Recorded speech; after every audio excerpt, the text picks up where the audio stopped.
Morjesta kaikille. Nyt ollaan saavuttu tänne Orivedelle ja Isovuorijärvelle. Tarkoitus olisi tänään lähteä kiertämään tää Isovuorijärven lenkki, ja jos keli sallii, niin käydään vähän pidemmällä, eli toi Saarijärvi ja sitten toi Siikajärvi. Nyt näyttää kuitenkin siltä, että puolen päivän jälkeen on luvattu vesisadetta, eli tehdään semmonen tilannearvio jossain vaiheessa reittiä, että palataanko takaisin vai jatketaanko sitten pidemmälle. Tää Vuorijärven aluehan sijaitsee tosiaan täällä Orivedellä ja Siikanevan eteläpuolella, eli nyt Siikaneva on täällä kaartan yläosassa ja sieltä pääsis käytännössä myös käveleen tänne näin, mutta mä nyt tulin tähän autolla, eli tässä on ihan vieressä pysäköintialue, josta pääsee tekemään tän Isovuorijärven lenkin, eli ihan nyt on sateen uhan takia, niin tehdään vähän tämmönen lyhyempi mahdollisesti. Joka tapauksessa nyt tämän lenkin aikana niin pyritään pongaamaan mahdollisimman paljon erilaisia lintuja ja 3 lajia tähän mennessä jo kuultu, eli käpytikka, metsäkirvinen ja äsken punarinta taas raksutteli tuossa vieressä. Tervetuloa hei kaikille mukaan reissuun. Ja alkumatka lähdetään liikenteeseen ihan tämmöisessä kangasmaastossa. Miellyttävän näköistä metsää täytyy kyllä sanoa. Eli tässähän pitäisi nyt olla heti muutaman 100 metrin kävelyn jälkeen se ensimmäinen tulipaikka, eli tsekataan minkälainen se oikein mahtaa olla.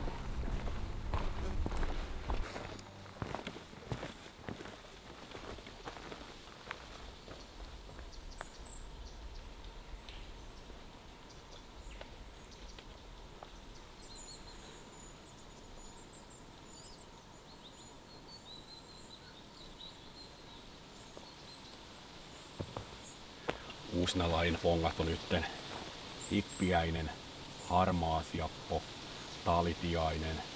Ihan kuolisin kuuluu myös pyrstötiaisen äänen tossa. Saattaa siellä olla vielä jotain muitakin, mutta noin nyt ainakin.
Nyt ollaan saavuttu tänne Isovuorijärven päälle kallioille ja kyllä Suomen luonto on sitten kaunis.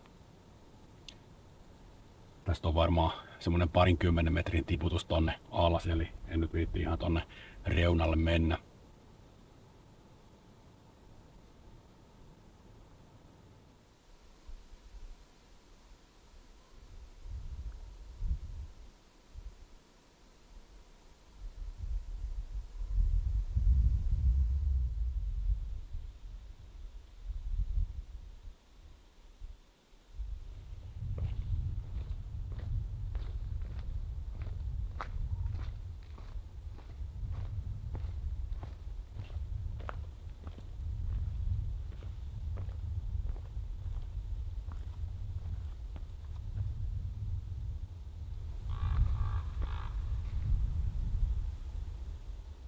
Korppi.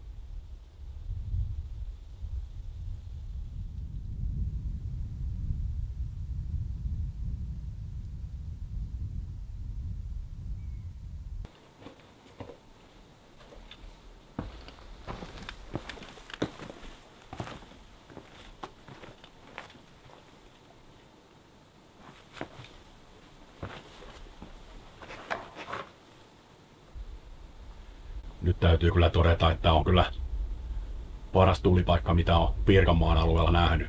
Ihan ehdottomasti ja ehkä vähän pidemmältäkin. Eli tämmönen kalliolippo, minkä alla on sitten toi tulipaikka ja tosiaan ainakin sen 20 metriä korkea Eli ei puhuta ihan mistään pienestä kivimäärästä. Nyt kerta kun tässä ei ketään on, niin mä käyn hakemassa tuota vähän puuta ja pistetään tähän makkaranuotio sitten pystyyn.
Pois, niin ei tule mitään ruikulitautia tällä reissulla.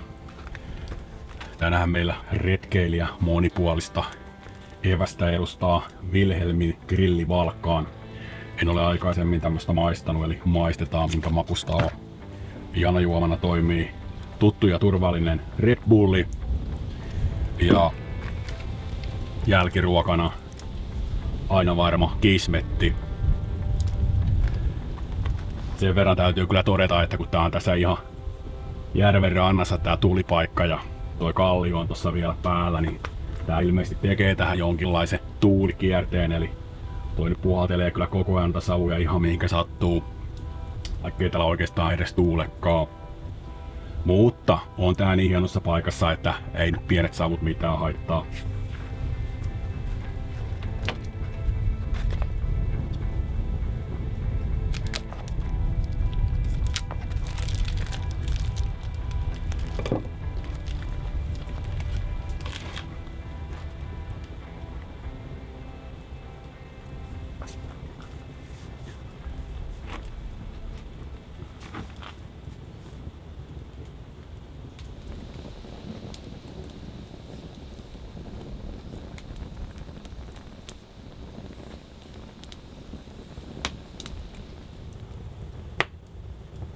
Nyt kun katsoo tonne järven vastarannalle, niin aivan tummansininen pilvimatto sieltä on tulossa, eli kyllä sitä varmaan vettä vielä saadaan.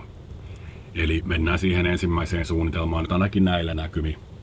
Eli kierretään pelkästään tää Isovuorijärvi ja nautitaan sitten tällä kertaa tästä makkaran syömisestä enemmän. Joku joskus kysyy, että minkä takia näissä meikäläisen videoissa ei ihan hirveästi tätä tämmöstä niinku ruokapuolta kuvata, niin mä oon itse vähän semmonen luontokokija, että mä tykkään enemmän katsella niitä maisemia kuin paistella sitä makkaraa tai kokkailla siellä luonnossa. Totta kai se siihen vähän kuuluu, mutta oon näiden omien videoiden kautta ajatellut enemmän sitä asiaa niin, että tuon sitten myös teille enemmän sitä luontoa ja maisemaa.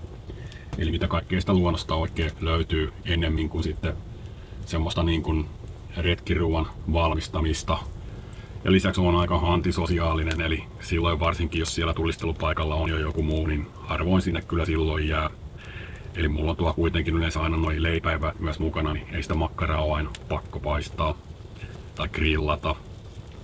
Ja siis tää antisosiaalisuus nyt liittyy lähinnä tähän luonnossa kulkemiseen, eli olen kyllä muuten todella sosiaalinen ihminen, mutta täällä luonnossa sitten tykkään yleensä liikkua ihan yksin.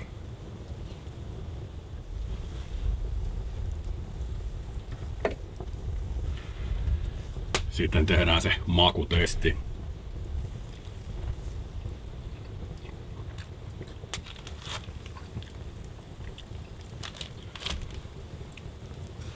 No, ei tää nyt ehkä mikään mun suosikkimakkara ole, mutta kyllä tän nyt syö.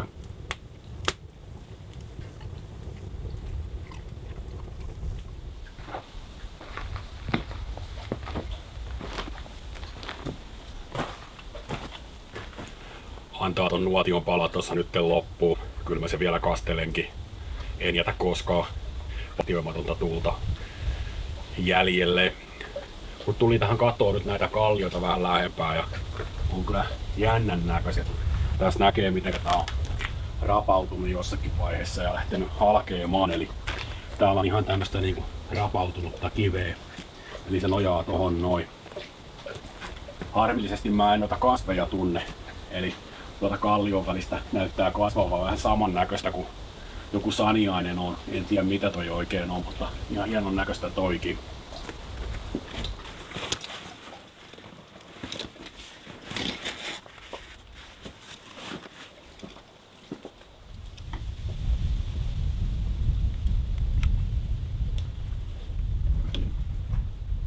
Jaha. Eiköhän sitä sitten jatketa matkaa.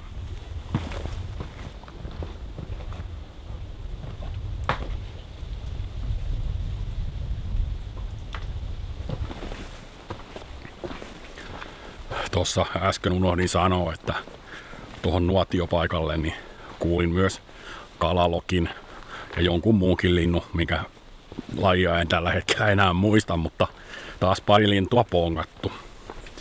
Sitten jatketaan tästä reittiä järven rantaa pitkin ja vastapäivää.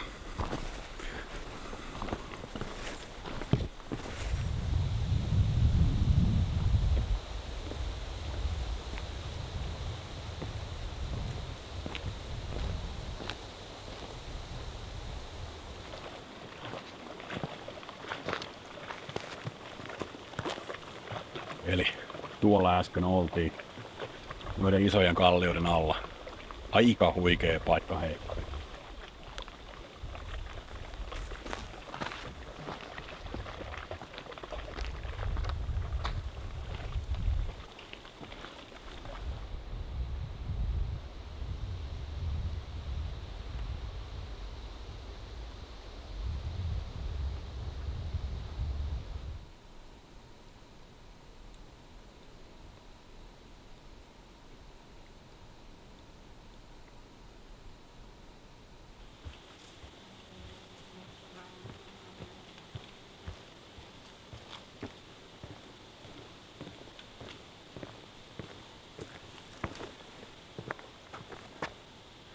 Siinä on kaatunut kuusi ja on kyllä hienon näköinen juurakko.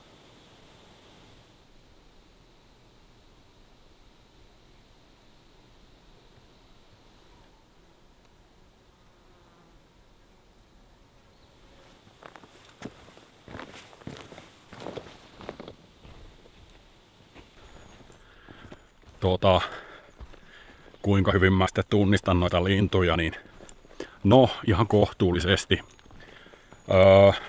Omasta historiasta sen verran, että kiersin metsässä ornitologien kanssa johonkin 10 ikävuoteen asti. Ja sen jälkeen sitten alkoi kiinnostaa kaikki muut asiat. Mutta se on taas toinen juttu.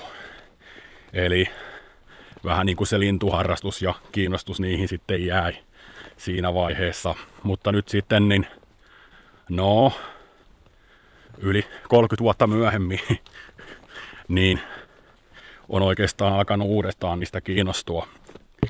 Ja osaan kyllä niin kuin aika hyvin peruslajiston.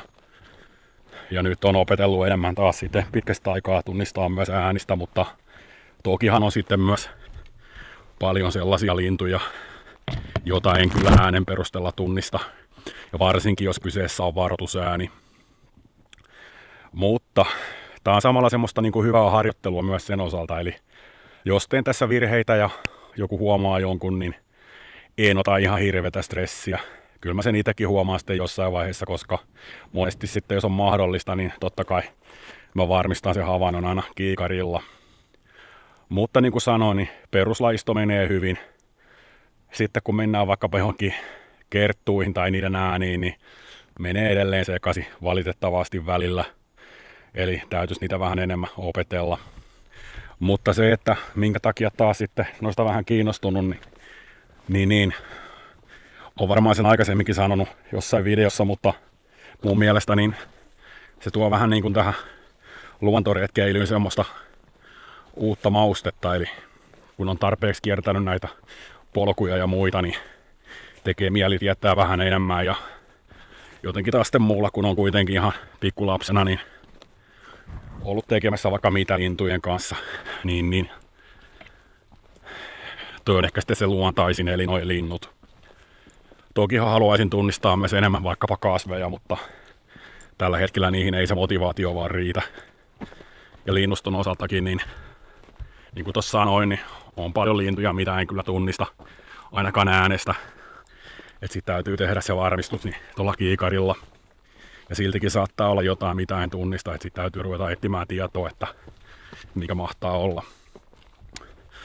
Mutta jos joku miettii, että mitenkä tommosen lintujen tunnistuksen ylipäätänsä voi niin opetella, niin mä suosittelen ihan sitä, että aloittaa se homman talvella.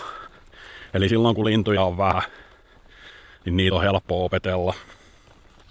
Totta kai niin linnuillahan ulkoasu vaihtuu, ne sulkii, on erilaisia höyhenpukuja, eli se tekee oma haasteensa siihen, mutta ainakin tuommoisen peruslajiston jos opettelee, niin sillä pärjää jo hyvin pitkälle.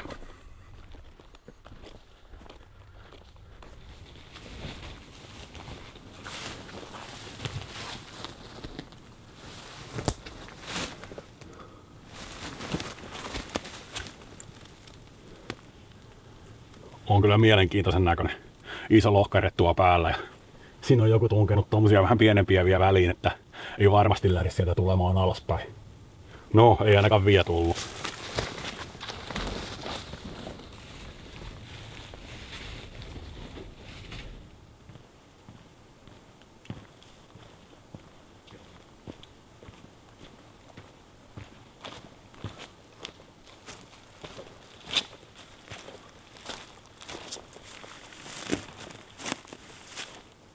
Kirvesjärven laavu, 400 metriä. Eli käteni osoittamaan suuntaan, mars mars.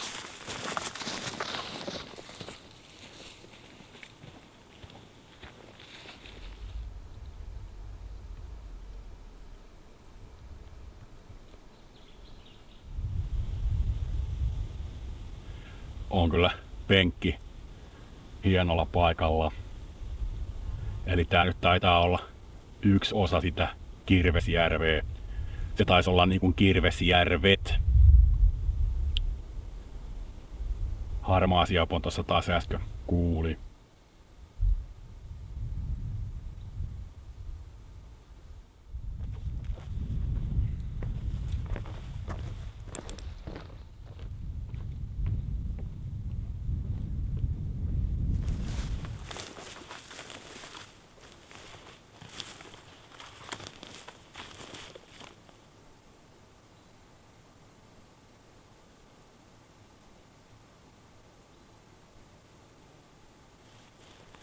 Pyyparvi lähti äsken tästä. Ei ollut kamera mulla päällä. Laskeutui osa kyllä tohon noin, mutta ei nu ainakaan vielä lähtenyt uudestaan lentoon.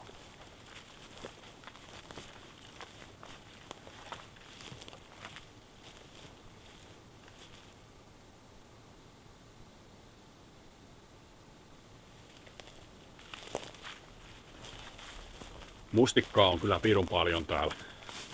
Ei puutu kuin ne poimijat.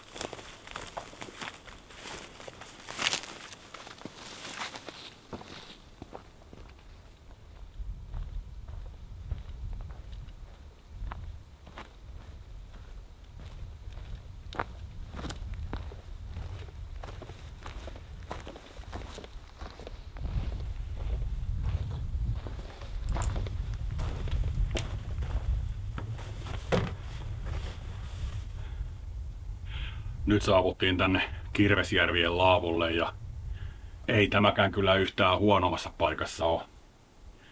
Eli oikein kaunista. Semmonen mikä nyt pistää heti silmään niin on tää roskasuus, eli näyttää oleva juompullo ja kynttilöitä. Joku jättänyt jopa yhden kattila, lonkerotölkkiä, pressua, isoa vesisäiliötä. Ei näin, kiitos.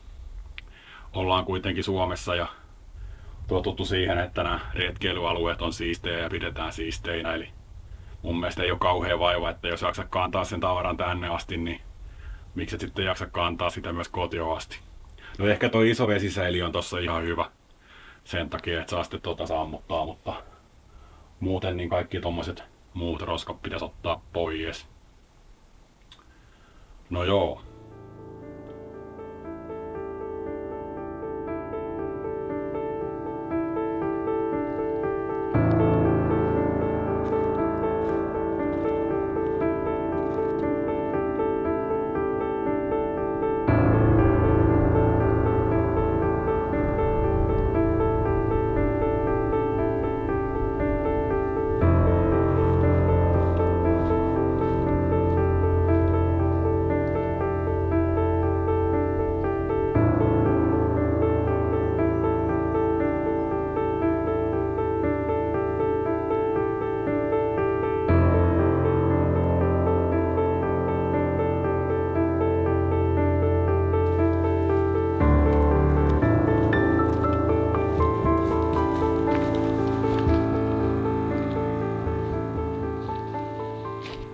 Pientä hakkuaukioa näyttää löytyvän myös täältä reitiltä, mutta toistaiseksi ainakin vielä hyvin pientä.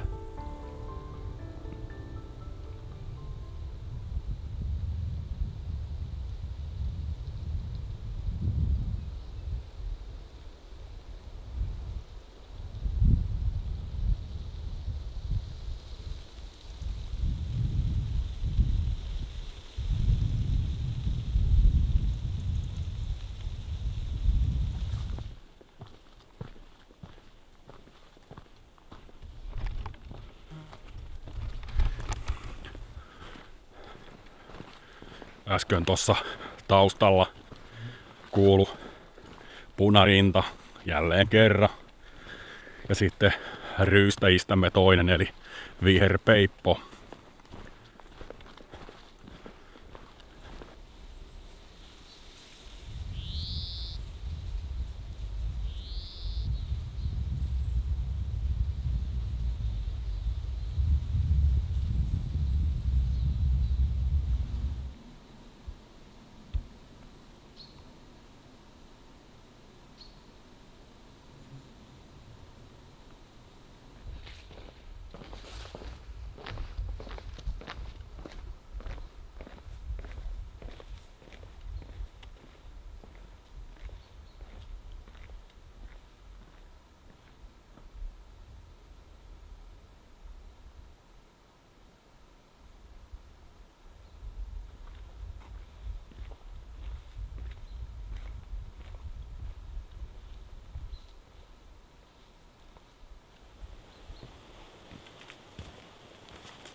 Nyt on Salmijärvi kierretty. Jatketaan nyt vielä Vuorijärven retkeilyreittiä eteenpäin, koska tää keli nyt muuttui taas ihan täysin. Eli nyt näyttää taas siltä, että minkäänlaista sateen uhkaa ei toistaiseksi ainakaan ole. Mutta tuossa on vielä yksi semmonen backup-paikka, eli jos taas siinä kohdassa näyttää, että sateen uhka on todellinen, niin käännytään taas sitten vähän lyhyemmälle reitille. Täältä kyllä pääsee nopeampaan lähtöpisteeseen, kun menee noita metsäautoteita pitkin, eli ei ole mikään pakko mennä metsää pitkin. Ja siis joo, totta kai niin kuin sateessakin pystyy retkeilemään, mutta mä jotenkin tykkään, että retkeily on mukavampaa silloin, kun paikat on kuivana.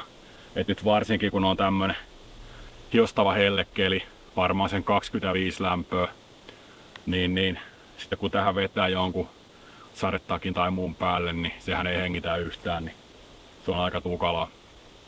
Lisäksi mulla on tuossa kamerassa niin kiinni toi mikrofoni, missä on toi rölli päällä, niin sekään ei välttämättä niin hirveästi tosta vesisateesta sitten tykkää. Toki mulla siihen sellainen pussikin on olemassa, mutta joka tapauksessa.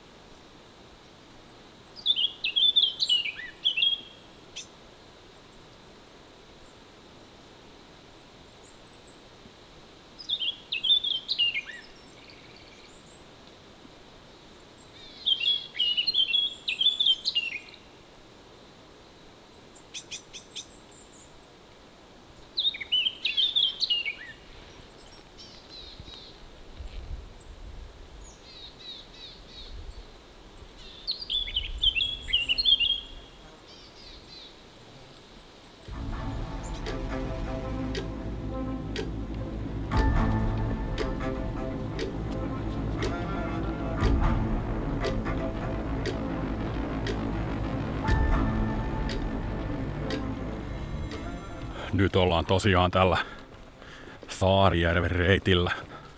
Kyllä se säätiedotus nyt näyttää ihan niinku hyvää tällä hetkellä, mutta kun niillä on tapana muuttua. Se tuli huomattua tuossa jokin aika sitten, kun olin tuolla Laipanmaalla. Alunperin piti olla hyväkin keliä ja varmaan sitten kuitenkin joku 90% ajasta niin sato vettä. Mä tiedän, musta tuntuu, että ennen vanhaan, niin, tai ennen, tonne 10-15 vuotta sitten, niin noiden säiden ennustus osi jotenkin paremmin nappiin, mutta se saattoi kyllä johtua siitä, että ne ennusteet ei ollut ylipäätänsä niin tarkkoja. Ja nyt kun pyritään oikein tarkkoihin sääennustuksiin, niin sit se riski mennä pieleen on aina vähän niin kuin suurempi. Tai näin voisin sen kuvitella.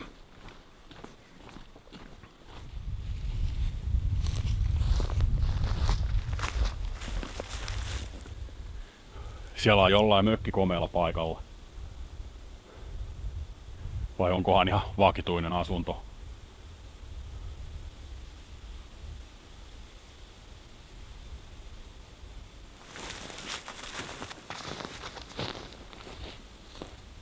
Siinä on aivan mahtava pökkelö kolopesijöille.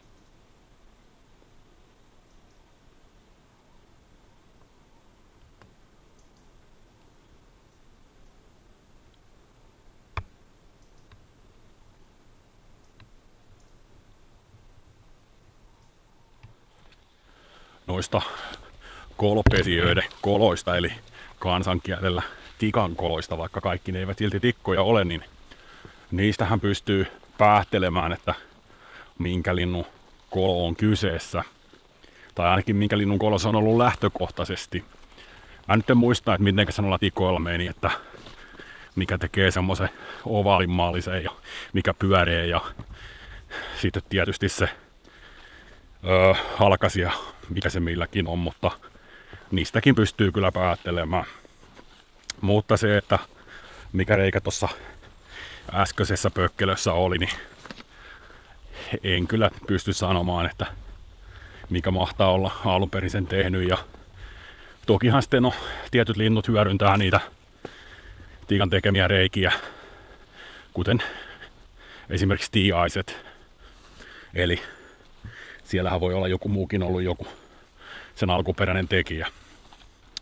Ja joo, ja osa tiaisista pystyy myös ihan itse tekemään reikänsä, kunhan vaan puu on tarpeeksi pehmeetä.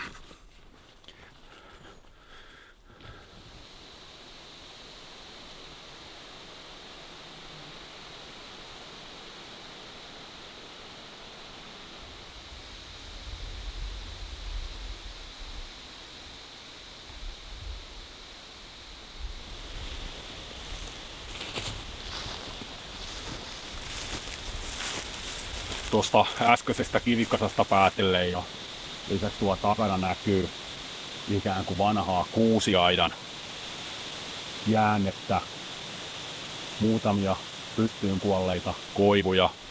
Tämän paikan nimi on kartassa Haapaniemi.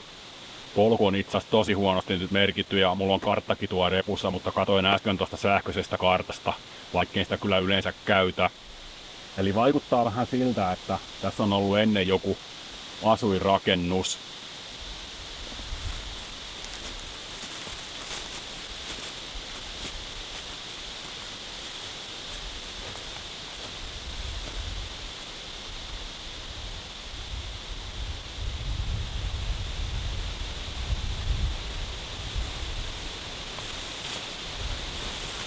No joo, olen kyllä oikeassa, eli tuossa itse asiassa tää valli, niin tässä on varmasti ollut jonkinlainen talon perusta ja tuossa on ollut sitten joku rakennus päällä.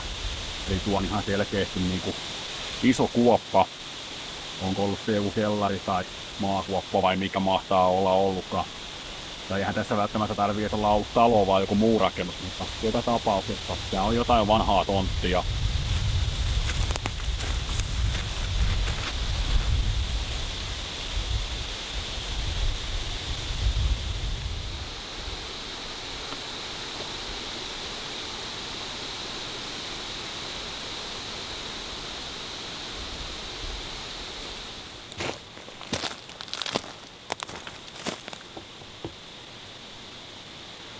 tosiaan vaikka ollaankin jollain vanhalla tontilla, niin ehkä juuri siksi tästä löytyy aivan mahtava haavikko. Eli ihan järkyttävä kokoisia vanhoja haapoja, useampia. Eli varmasti semmoinen oikein, no tuokin on tikankolo näkyy. Eli varmaan niinku oikein kolopesijän unelma tämä. Vähän lahopuuta tuo maassa ja pystyssä ja muuten ja tämmönen näin. Siis tää on todella iso. Mä menen tän taakse, niin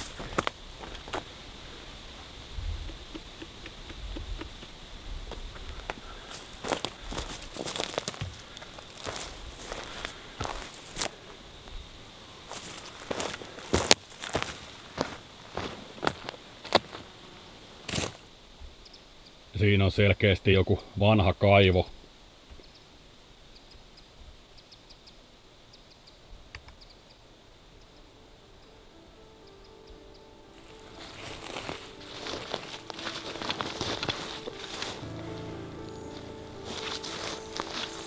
Joo. Tän näköjään tuli tämmönen kohtuuleveä metsäoja vastaan. En kyllä tosta lähde nyt loikkiin ylitte. Mä nyt kierrän vielä vähän tohon suuntaan ja katon, että onko siinä joku, mistä pääsee yli, mutta tuolla operoidulla polvella niin en kyllä lähde ottamaan loikkariskiä tosta noin.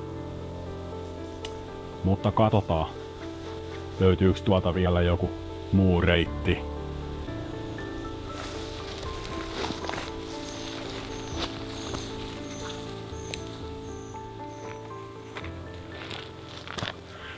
No joo, tuli kierrettyä tää hakkuuaukio melkein ympäri ja todettua, että siinä on kyllä melkoinen pusikko, eli ensinnäkin niin se ei ole pelkästään tää hakkuuaukio, vaan tän aukion jälkeen kun tulee toi oja, niin myös tältä toiselta puolelta on metsää kaadettu ja kaikki makaa siinä metsäpohjassa, ne risut ja muut.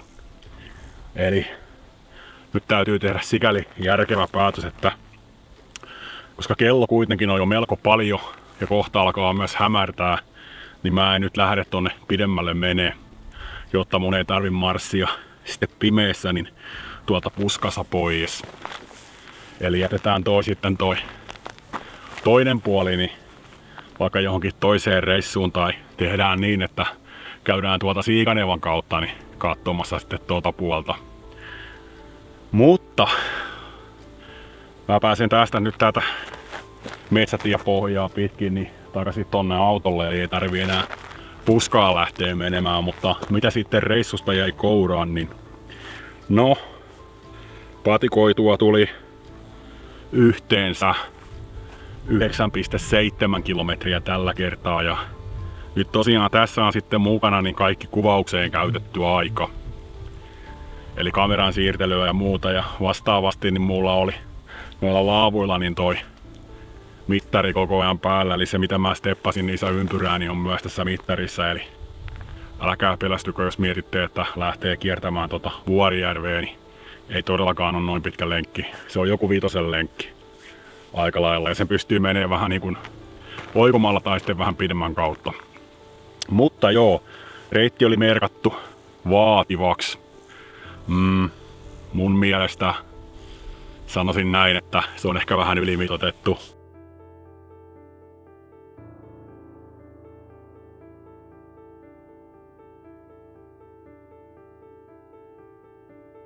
Tai riippuu tietysti aina peruskunnosta.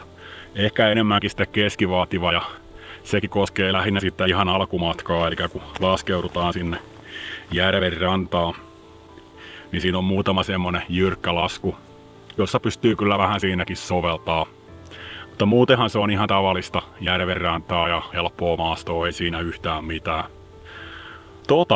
Tää oli tällä kertaa tällainen video ja nyt paisteltiin vähän sitä makkaraakin ja kelikin suosi. Ei saatu niitä sadepilviä, joskin nyt kun katon tonne, niin siellä näyttää aika tuumalta. Eli tässä nyt voi kuitenkin käydä vielä niin, että kun nämä säät on mitä on, niin tossa kun mä kävelen autolle, siinä on joku, mitähän mä sanoisin, kilometri matkaa niin saatan saada tosta vielä sateen päälle, mutta ei se nyt enää haittaa. Eli tosiaan tällä kertaa tällainen reissu, ja jos tykkäsit tästä videosta, niin muista laittaa se yläpeukku ja laita kanava seurantaan ihmeessä. Eli patikointivideoita tulee aina silloin tällöin. Mitään tiettyä aikataulutusta tai rytmitystä mä en mihinkään anna, vaan silloin kun jaksan tehdä, niin sitten laitan jotain. Ja kanavalla tosiaan voi olla myös muutakin, eli lähinnä niin varmaan noita lintuja tulee jonkin verran olemaan. Sitten ihan yleensäkin niin retkeilyyn liittyvää tai luontoon liittyvää juttua, eli pelkästään mitään patikointia tää ei kyllä tule olemaan. Mutta hei, mä kiitän oikein paljon kaikkia tämän videon katsojia ja ei mitään. Seuraavaa videoa. Se on moi moi!